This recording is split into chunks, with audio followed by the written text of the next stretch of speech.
neural navigation. I come to this in a second. I want to give you a few more basics to how TMS works. So again, you have this magnetic coil, and you send an electric, basically an electric current through the coil, which generates then this magnetic field. And by switching it on and off relatively fast, then you see here with this figure of 8 coils, you induce basically in the brain, in the cortical areas, in the rather superficial cortical areas. This traditional figure of 8 coils cannot go so deep in the brain, but you reach, for example, the motor cortex very well. And then by this electric current, there's in principle a stimulation of indirect waves and indirect, let's say, accesses to the actions of the pyramidal neurons, which then sends down, if you think about the motor cortex, sends down the command via the brainstem to the spinal cord, and then via the peripheral nerve to the muscle, and then you can record basically the evoked response of the muscle. These are the so-called motor evoked potentials, and this is probably the most basic way of looking on effects of TMS, and you can use this nicely also to determine effects of neuromodulation, either by stimulation forms or by all other types of neuromodulation. I will now, in the rest of the presentation, mainly focus on repetitive stimulation for neuromodulation, because this is the part it's mainly used for the interventions which support as an adjuvant therapy neurorehabilitation in stroke.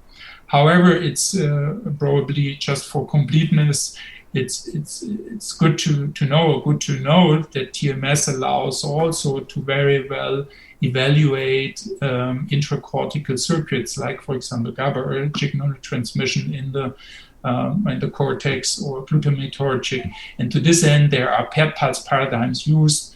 I will not go much into detail, but just to have it in mind that you can evaluate the circuits indirectly, non-invasively, in vivo, while humans perform a task with TMS, at least a motor task. And then another approach, which is interesting, I come at the very end and very briefly to it, is the so-called virtual lesion approach. This is also a very interesting feature to apply in humans, as if you want to know a causal relationship between a certain brain area and function by all the imaging methods we have at hand, let's say EEG-based, MRI-based imaging. This is always an associative approach, that you perform a task and you see a change in this imaging, so it's never 100% sure if it's causal. So now, if you want to have a causal relationship, let's say between the primary motor cortex and the hand movement, then for sure you can look for a patient who has their lesion, and then the function should be impaired. Or, and this is very attractive with TMS, you can apply a so-called virtual lesion. For example, you apply a high-frequency triple pulse, and this knocks out this cortical area for a short amount of time, like hundreds of milliseconds to seconds. And then if this area was relevant for a certain task, then you would see, for this time window where you knock out this area, you would see an impairment in the task. So for example, if you do opening and closing your hand, you knock out the primary motor cortex, it would stop this movement for a short time. And by this, you have a clear causal relationship between this area and the function. Okay, this said, I just want to introduce briefly the concept of neuronavigation, because it becomes more and more important. So again, in the primary motor cortex, probably if you are used for mapping, you can still find the representations of individual hand muscles relatively easy, even without using neuronavigation. However, if one moves out of the motor system, the readout to see whether you are at the right spot is much more complex, it's much more complicated. Either you can for sure look on an impact on behavior or use other methods, but this is relatively complicated. So the development of neuronavigation helps a lot to deal with this problem. What does it indicate? So in general, one record an anatomical MRI scan. You read in this individual MRI scan in a certain software, And on the MRI scan and on the human being, you have anatomical landmarks which you can easily detect in both of these modalities if you want, the human and the MRI scan. So classically, what is classically used is, for example, tip of nose, Nasian, Indian, or the tragus in both ears. And so basically you have a camera, you co-register this, and then you mark also these anatomical landmarks in your MRI scan, and basically what this software does, it merges this information together, and then with having a subject here, basically then you can look with this information, what you have by this merging, and you can calculate either an electrical magnetic field with your stimulation, and then you see individual where you are more or less in this person. As you also all know, is that anatomy in humans is not identical in every subject, so having such an opportunity to see where you exactly are when you stimulate the brain is extremely helpful for science, but also for interventions. If you have a very clear and focused target of interest, then this type of approach of neuronavigation clearly adds to the treatment. And now there are even such devices where a robot basically focused, as you can see here, where a robot uses this information and stays targeted on the right spot and without even having a researcher holding the coil. So for what applications in daily clinical life, let's say, or daily scientific life, it will help? I want to show you very briefly two of such approaches. So one approach is that you can nicely, if you do mapping, which means you move your coil, you apply your TMS pulses, you record responses, let's say for motor evoked potentials, and by this you can map out the representation or changes in representations. For example, with stroke recovery, we clearly see that the representations of a movement of a muscle of the impaired side changes over time with recovery. And with neuronavigation, you can do this on an individual level and basically also record all sites you stimulated and can bring this then together with your electrophysiological information, with your behavioral information. And by this, you can make a clear point which area represents the certain task you are interested in. That's one way of using this technique. Another way of using this technique is to really target that you are as consistent as possible at the right area you want to stimulate. I will show you in a second a video to this. So basically you have your target. For example, you can use an fMRI activation map. You define in your neuronavigation these targets of the activation map. And then your system will allow you to bring your coil exactly in the right position to merge these informations again and to make sure that you are most of the time in the target. Just so you show you one brief video from one postdoc in the lab.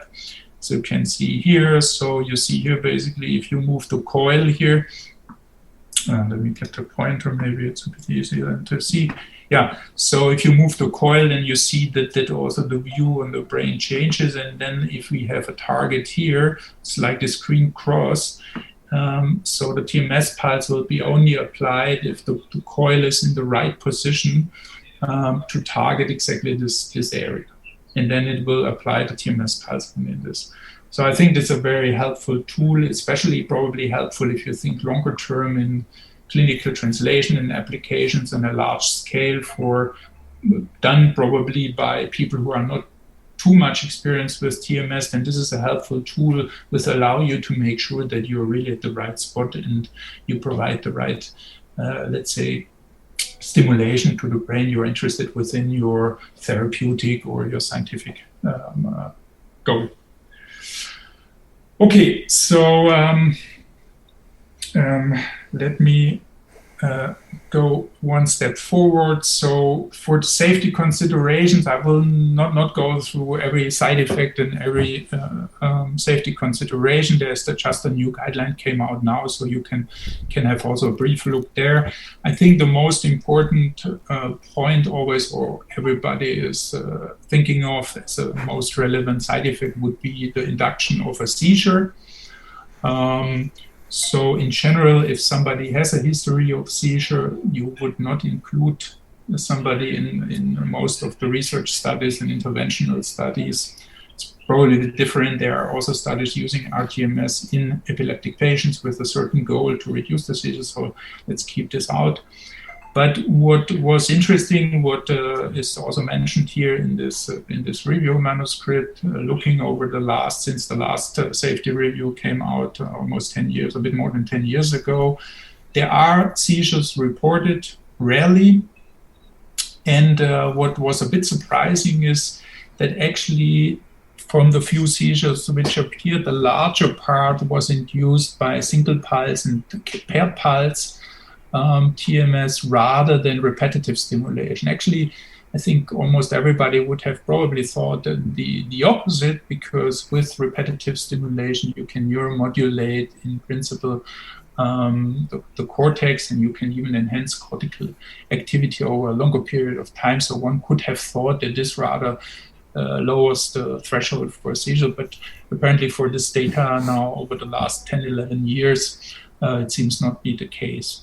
And if you take together the numbers which are there without having a clearly controlled collection, but getting it together, so probably the frequency of a seizure is somewhere in between of 1 to 10 per 100,000 applications, so it's really low. Other more frequent side effects can be headaches and twitching of the facial muscles, etc. So we will see the details in here. I don't want to go too much into details. So one thing to consider when applying it as a therapy is always the co-medication drugs, because these drugs might impact on the effect of the stimulation, and again, some of the drugs might have an impact on the threshold of seizure induction, so this is something to consider. And classical drugs to consider are benzodiazepines. Probably they are not the problem for the seizures so much, but the effect of stimulation, antidepressants, and for sure recreational drugs like cocaine and so on. You have to think about. Okay, are there questions to these more general introductory points?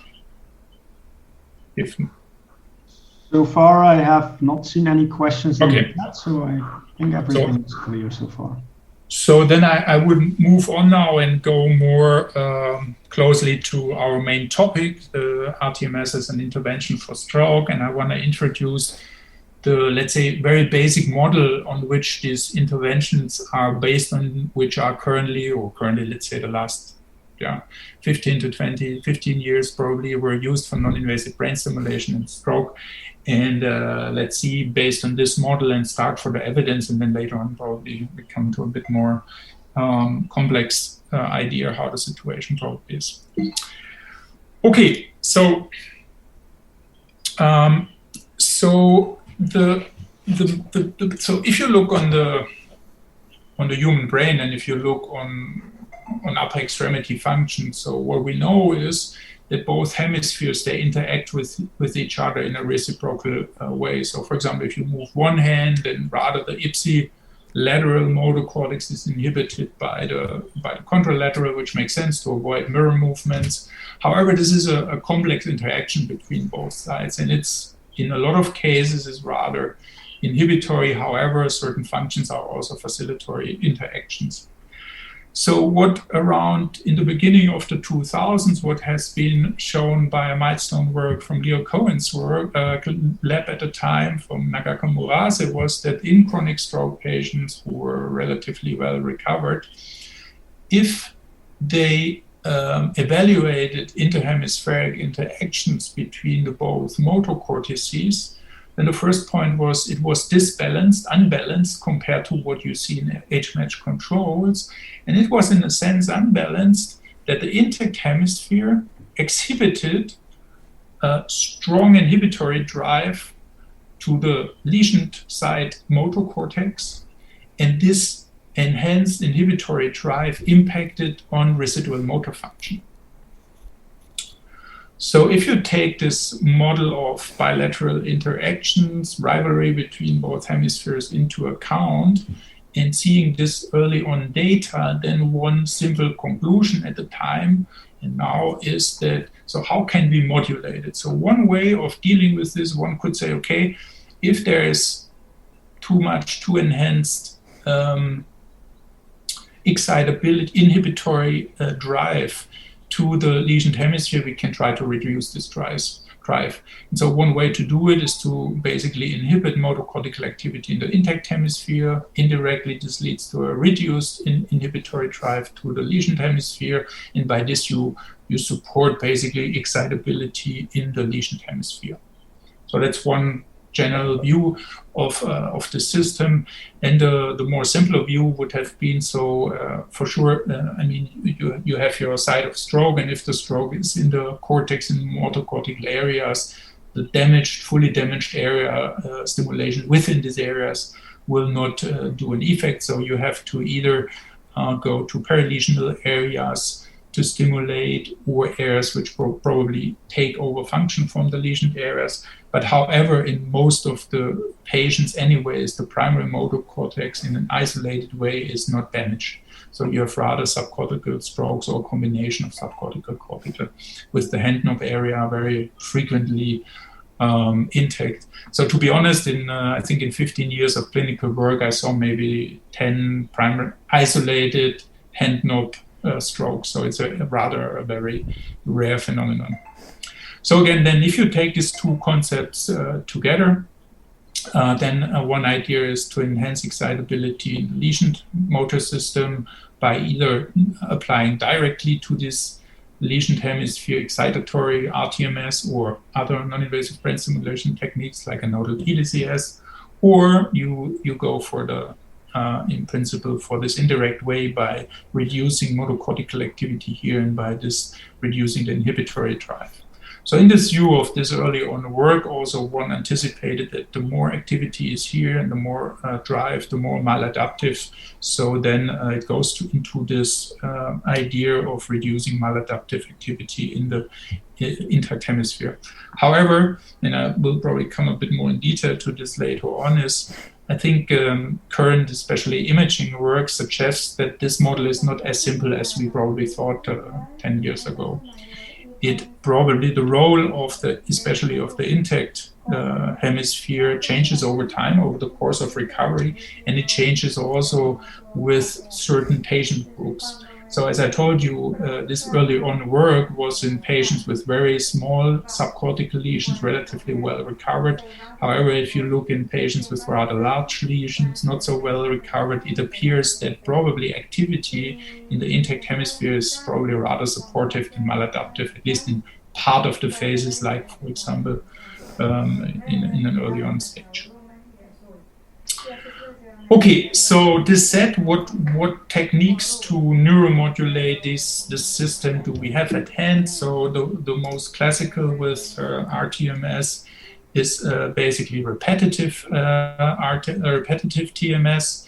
So basically what is done here, so if low frequency around 1 Hertz is applied over a certain amount of time, this leads to most of the subjects and most of the patients, this leads to an inhibitory effect, which also persists for a certain amount of time, even after ending the stimulation. So probably if you stimulate 15-20 minutes, probably you have an effect which lasts for another 10 to 30 minutes after.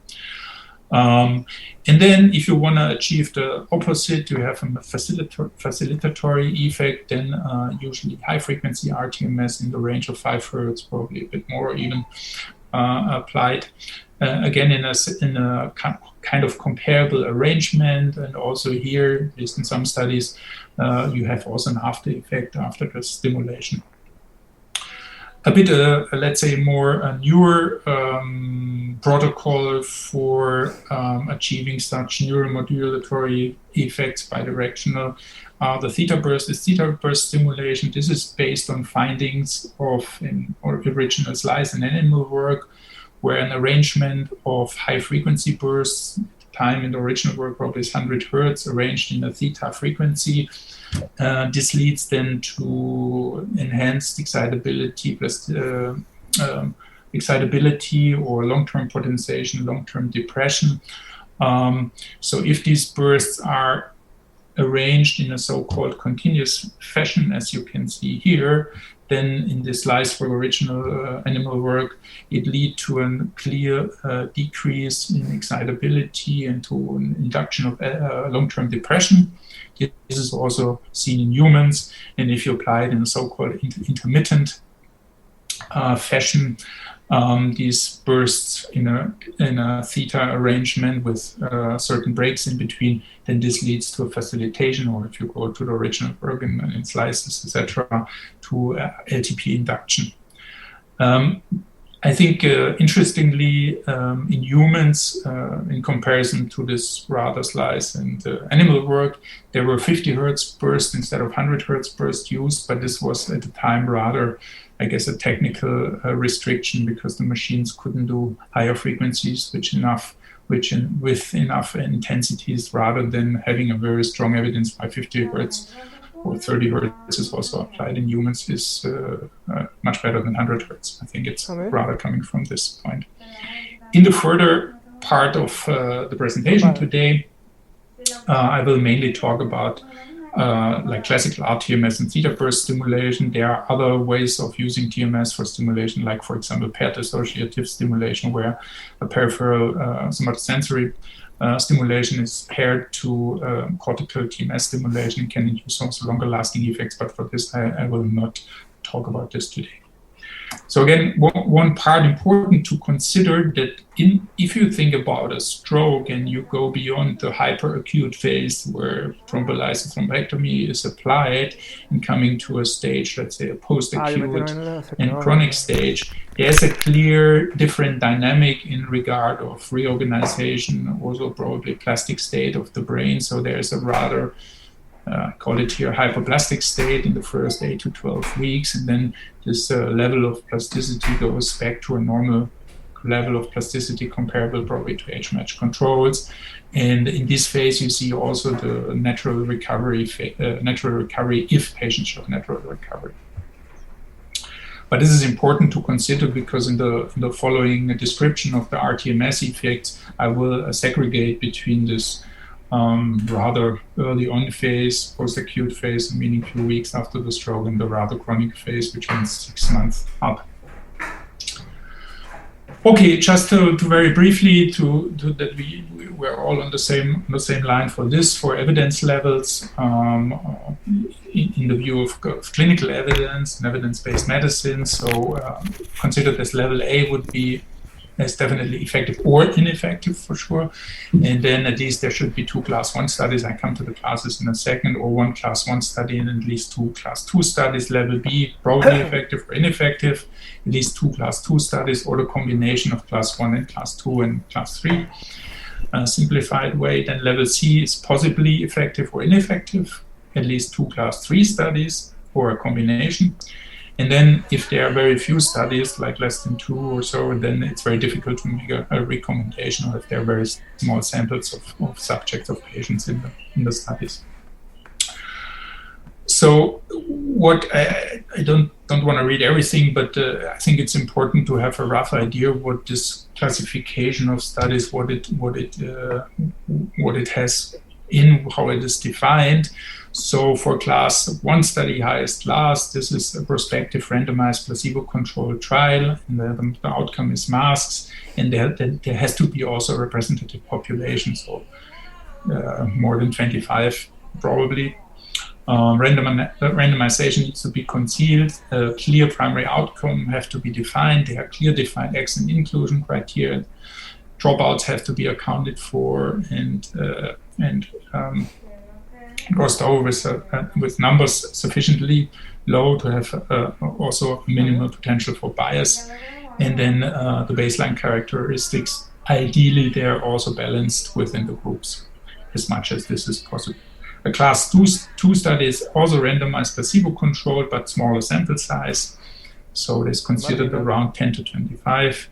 And then class 3 studies are all controlled trials with smaller numbers, or more than 10 patients, but then other methodological probably limitations. And the class 4 studies are basically uncontrolled studies, case series, case reports, etc. Okay, this said, I will probably go first show you the evidence level from the previous guidelines from 2014.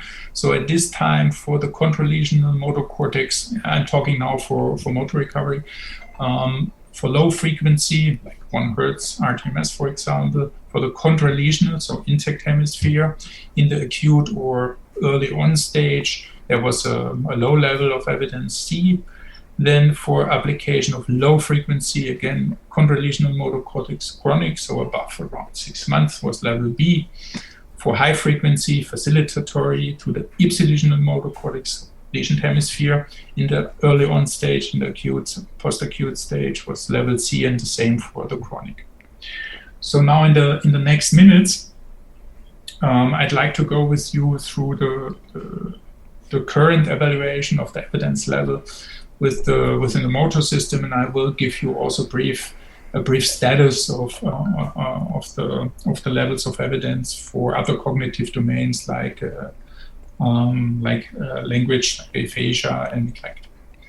Okay, so for the low frequency stimulation to the contralesional primary motor cortex at the post-acute stage, there are around 10 studies. Some of these studies have even more than 100 patients. So there's one class 1 study, the rest is class 2, class 3 studies, and have fairly well controlled study design, clinical study designs.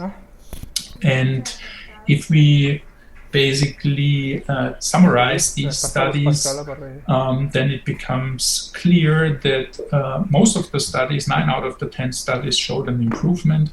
Six of these studies showed it in impairment, like determined by the Vogel-Myers, upper extremity Vogel-Myers scale, 2 in dexterity and 2 in lower limb mobility. And there was 1 negative trial in lower limb activity. The time of behavioral improvement was very, very variable between the trials, so this was dependent on the evaluation time point also, but also on the effects. So, but some of them showed lasting effects, which were even there for 3 to 6 months, which is actually very promising. However, 4 out of the 10 trials, they didn't have any long-term evaluation. So taking this together, I think we can summarize that for low-frequency rTMS applied to the contralesional or intact hemisphere, there's a relative good level of evidence, an A level based on these studies which I showed you here. So now let's move on basically to the, okay, yeah. Let's go to the chronic stage, and there the situation is actually at this moment much more complex. So there were earlier on reports, or several. I just cited you here the guideline paper from 2014, but there are several other studies which at the time showed there also a benefit for this approach. So again, chronic stage above 6 months, inhibitory TMS applied to the intact, to the non-lesioned hemisphere, and then evaluated basically residual motor function before and after the intervention.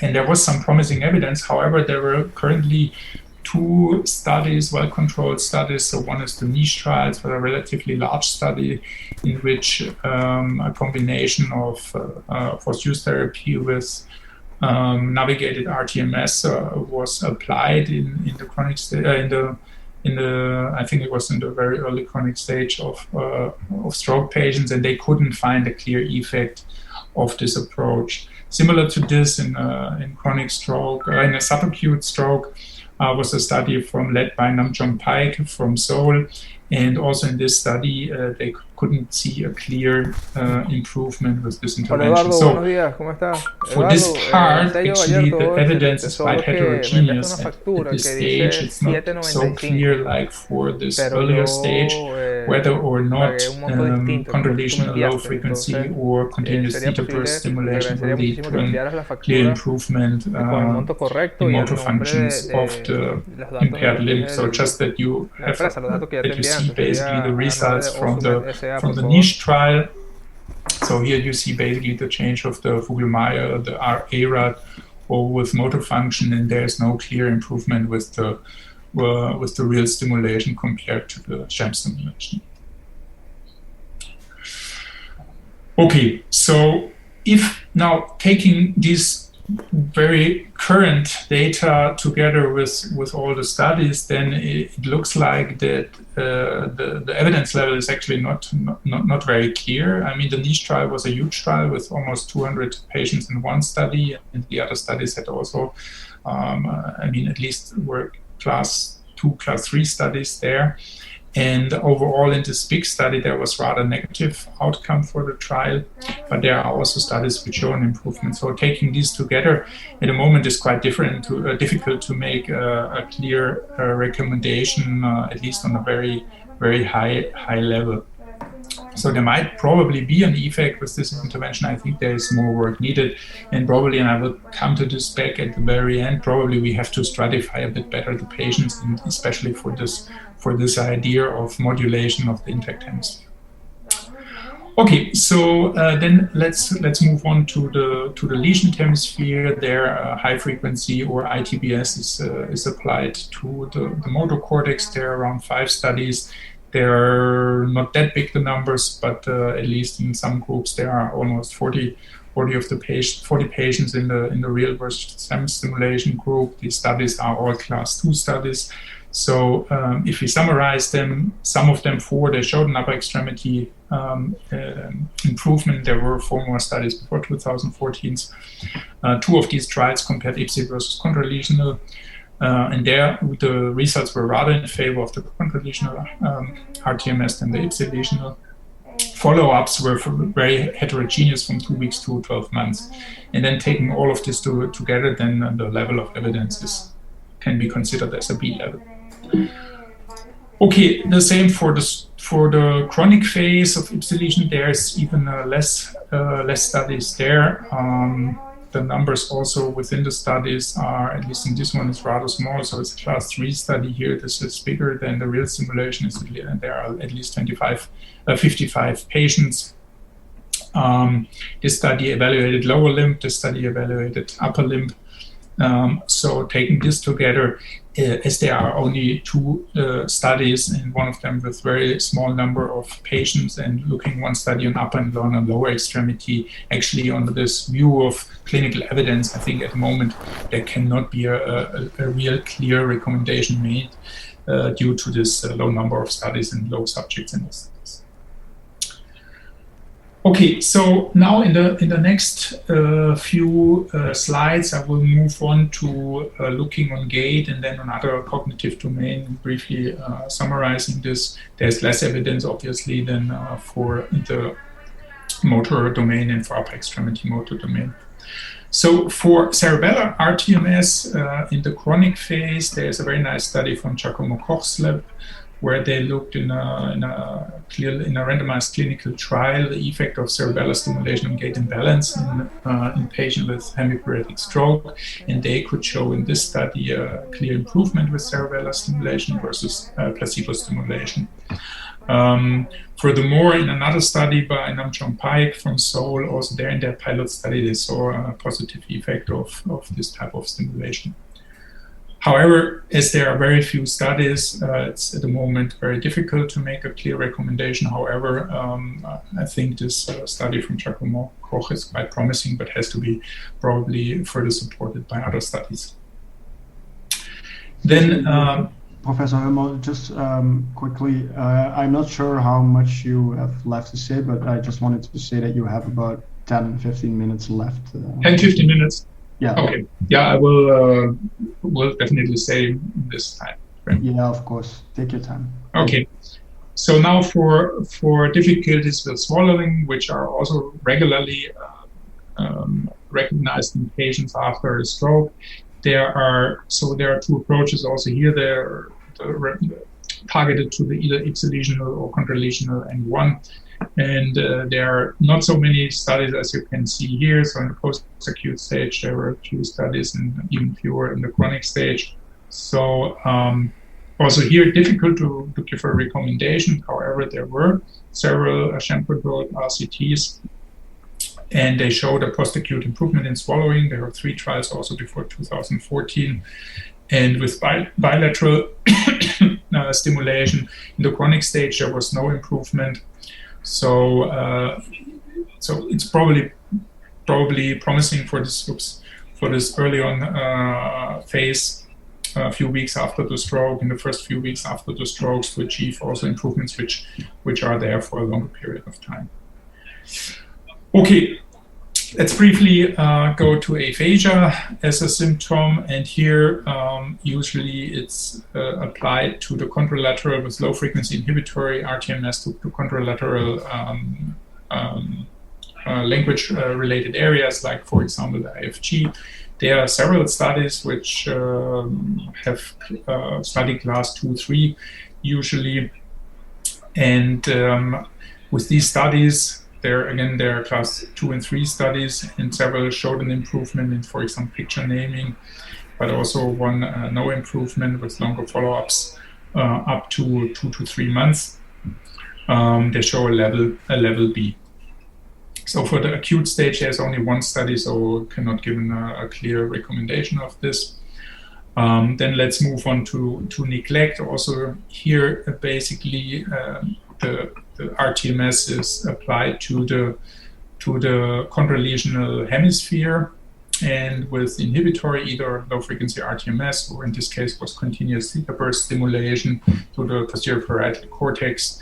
And in the study, for example, by Nifela, which was 2019 published in Brain, they saw there in this, it's not a huge group, but in the group of patients with real stimulation, they saw an improvement in the neglect-related deficits. However, also here is a relatively small number of studies in the last years. And also there it's very difficult to say whether there can be made a recommendation or a very weak recommendation at this stage. Okay, so let me quick summarize so far this part, and then in the last few minutes I want to go to two further points. rTMS as a treatment strategy, it shows currently evidence levels between A and C. A to C, or no recommendation. No recommendation is more dedicated to the fact that there are not enough studies to really address this clearly. Results are heterogeneous. If you look in the studies a bit more in detail, you have large heterogeneity of effects within the studies, but also between the studies, and most likely this is due to responders and non-responders of within these patient cohorts, because what is very clear in all of these studies, in principle, it was a one-suits-all application. So the rTMS application was not at all stratified, personalized to groups of patients or individuals of patients. There was a pre-selection for the patients due to excellent inclusion criterion for sure, but the protocols were not adjusted to certain facts like structural connectivity, etc., functional impairment at the beginning, etc. So I guess what becomes clear, there are further studies needed. So, and then comes always the question up: do we just do a one-suits-all big trial, which probably will give heterogeneous data, but it's at least a big trial, or is it maybe, and it will be expensive and it will take quite a bit of time to achieve such trials, like comparable to classical drug trials? Or would it probably be helpful to have early on well-defined multi-center trials which look more in a personalized way on the TMS applications? And so it can be personalized to groups of patients, or even ideally probably in a precision way to adjust the intervention to the individual patient. And if we can achieve this, then I think then convinced our effects with these interventions based on rTMS, they will be more homogeneous and probably also more maximized for the individual patient. And I want to show you one or two approaches how probably this in future could be achieved. So one point what we discussed before is this kind of controversy of the functional role, especially also in the chronic phase of the intact hemisphere. So if you would be able on an individual level to determine whether in this single patient the intact, let's say, motor cortex has any functional role for the residual motor function, then we could stratify our treatment depending on the functional role. Functional role could be maladaptive, that would indicate that the activity in the intact hemisphere basically impairs rather my paretic arm, paretic hand, or if it's supportive, then it's just supporting it. So now, taking the virtual lesion approach, what I told you before, one could consider that we let the patient perform a task. We virtually lesion the ipsilateral non-lesioned motor cortex, and if this area is maladaptive and we virtually knock it out for a certain amount of time, actually the patient should improve the residual motor function. In contrary, if the intact motor cortex supports residual motor function and we knock it functionally out, then you should see actually a further impairment, basically reduced function. And with this idea, we could probably stratify our patients. So the one which show rather maladaptive pattern, they receive inhibitory rTMS, and the other group, which probably relies even on the intact hemisphere, we could support during the rehabilitative training by facilitatory TMS, like intermittent TBS or high-frequency rTMS. So just to give you a bit of an idea, I mean, as you all know, it's a very dynamic process, stroke recovery. So, and in an early stage with patients with larger lesions, probably you see much more recruitment in the intact hemisphere. However, this more recruitment seems to rely also the more severe, for example, the corticospinal tract is damaged. So by this, probably we could achieve already a stratification, and then with this virtual functional stratification approach, virtual lesion functional stratification approach, probably we can determine and stratify the patients much better. Okay, so this would be just simplified in one slide, this idea. So we applied here a virtual lesion, and then it's very clear performance gain would mean that this area is probably maladaptive, and we would go into inhibitory stimulation, or if there's a performance decline, then one would think that this part is rather supportive, and then we would not do a downregulation, but probably rather facilitation supporting intervention.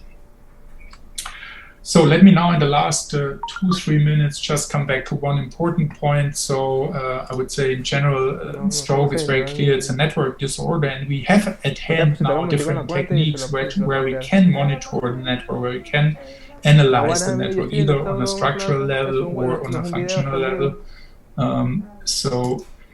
By this, we have a chance to use this information and then hopefully to stratify the patients. And we know already, if you look only on motor function, is we know that in this network, in this motor network, there are different areas which play a relevant role. And I want to focus just on one hemisphere. So here you see the cerebellum. There are several studies for structural or functional imaging which show a relevant role of the structural connections between the primary motor cortex and the cerebellum, the primary motor cortex and the ventral premotor cortex, dorsal premotor cortex, and there are also these interhemispheric interactions.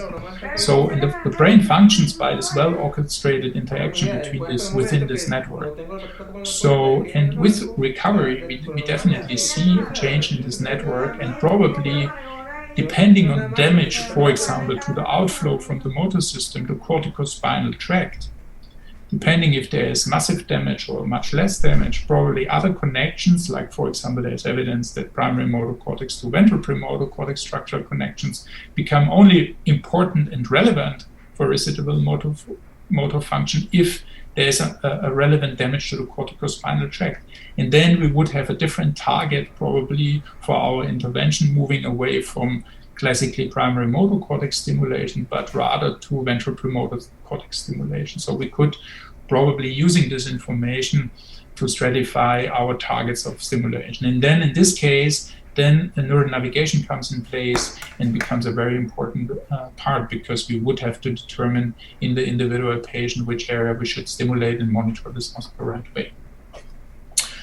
Okay, let me just here summarize the outlook in a very brief way. So I think it's very clear that there are different phases of recovery, and probably this makes necessary, also different intervention, different targets for interventions, depending whether a patient is in this post-acute hyperplastic state for around 3 months or then in the more stable chronic phase of the disorder.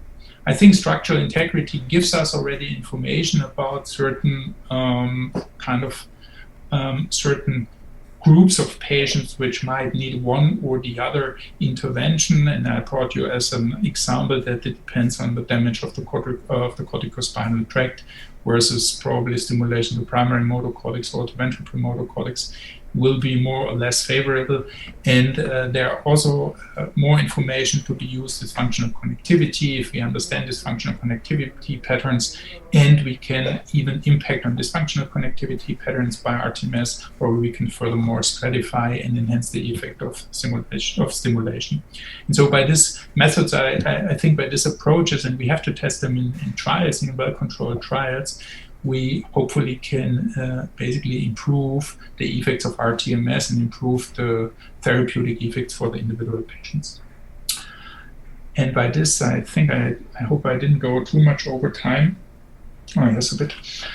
Thanks for your attention, and I'm very happy for questions. Thank you very much, Friedhelm. Don't worry about going over time a little bit. That's all fine. We have several questions, and of course I would like to invite everyone to send their questions right now, because this is the perfect moment for it. Let me start off by a question asked by Bas Neggers. One second. Bas asked, could there be a role of exact location of a lesion? For example, target a certain damaged or non-damaged white matter tract using neuronavigation, or using exact location of damage to predict the treatment outcome? Yes, this is a very good question. There are different ways of thinking of this. So one is, as you might have seen also, there's always a lesion symptom mapping, which comes more and more used. At the moment is very frequently used by using the network, and you have a general network which is not necessarily individualized. So we use now approaches for stratifying patients in these groups, what I told you. So we use the corticospinal tract damage in the individual patient, and if this corticospinal tract damage is over a certain threshold, then from previous studies from us and others, one could think that these patients will not profit from primary motor cortex stimulation, but rather from ventral premotor cortex stimulation, as one example. And there is more and more evidence showing that the sole location of the lesion probably will not give you all information. I think what we have to consider is the network of the patient and how the lesion impacts on this individual network. Because, the network properties are not the same in every single human being and every single patient. So a certain lesion at the same spot might have a different impact on the network of different patients. And so what we, just as an example, what we are considering now is rather a disconnectome than a connectome, also like others also do.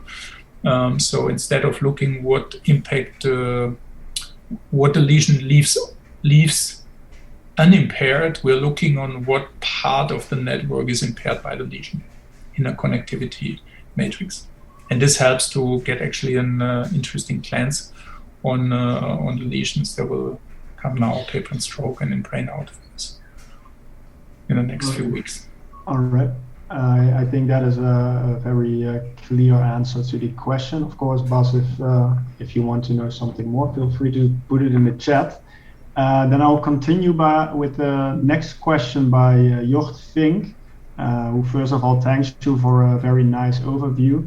And he says that there is some evidence that the rTMS intervention has no significant effect on upper limb improvement on the activity level, as you would measure with the ARAT. Do you have an idea why there is level A evidence for improvement on the functional level, but why this does not translate to improvement on the activity level? Could this be attributed to the intervention? Yeah, it's a very good question, and I I think I will not have a very good answer to it, to be honest. I think one point is, it depends also a bit on always what is used as a primary outcome, right? So a lot of studies in the field have as primary outcome an impairment scale like the Vogel-Meyer, and they are not always ARAT and Vogel-Meyer at the same time primary outcomes. And if you think about in the clinical evidence sense, then it matters really what is your primary outcome, and this decides if your study is positive or negative, even if your secondary outcomes are probably positive. But it's one just more technical explanation. So why does it not impact enough on functional scales? Well, probably the way we train the patients with the intervention is probably not yet functional enough. That could be one interpretation, or the intensity of training combined with the brain stimulation intervention is also still not intensive enough to achieve also improvements in the functional level. But I guess unfortunately I don't have a much better answer to this. Jort thanks you for the answer, so I think he is satisfied with what you said. Then there is another question by Rick Dijkhuizen, who as well thanks you for a nice talk. And he asks how accurate the targeting of the virtual lesioning approach is. Can you say something about the spatial resolution? Yeah, I would say it's the same spatial resolution what you can achieve with single pulse TMS, I would say. So let's say in the primary motor cortex, in the hand knob area, you will probably be able to map also here out a representation of one single hand muscle probably. So the resolution will be probably along the lines of a centimeter.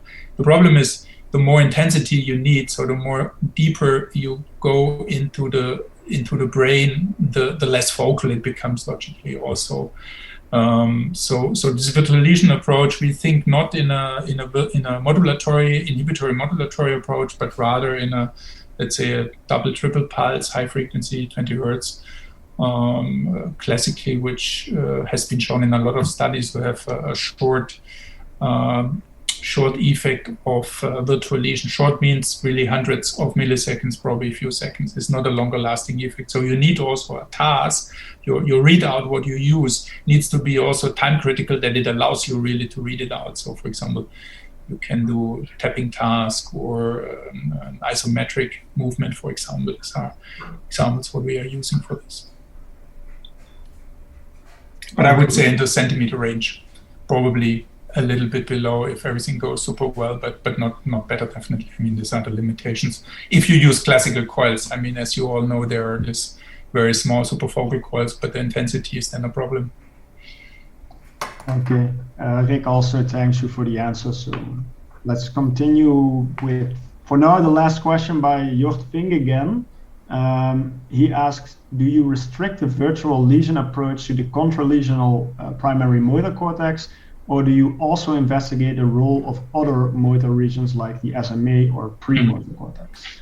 Yeah, it's a very good question. So for our study, we really look only for the primary motor cortex, and this is based on this, what I showed you, this rather simplified model where I think there is now sound evidence that probably the model, how it was developed originally, is probably a bit too simplistic.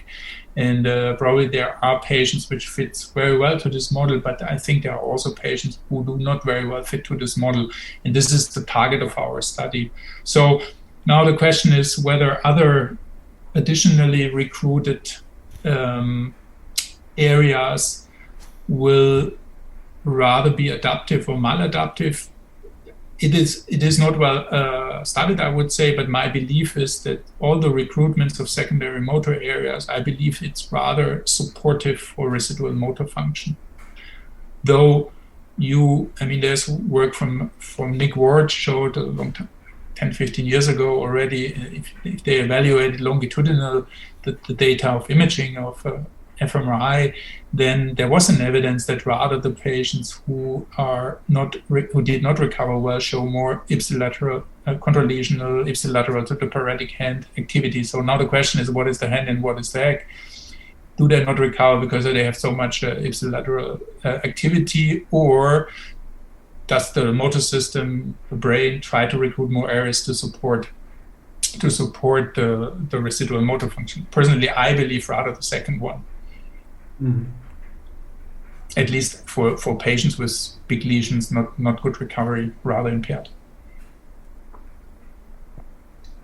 Joch, thanks you again. I'm just wondering, what would the role of the somatosensory cortex be in this entire story? Because I think very important question, but so far, I mean, rather ignored in the studies. I would say it's not very well studied, but I think they're coming more and more studies putting a stronger focus on the somatosensory system and how much impairment of this part has an impact on recovery, or if you can use it as an entry for modulation. I mean, this is used by, for example, peripheral nerve stimulation, which has been established also 10, 15 years ago by, for example, also from Leo Cohen's group. Adriana Conforto did several studies there by stimulating basically the afferent part towards the brain and enhance their neuroplastic changes.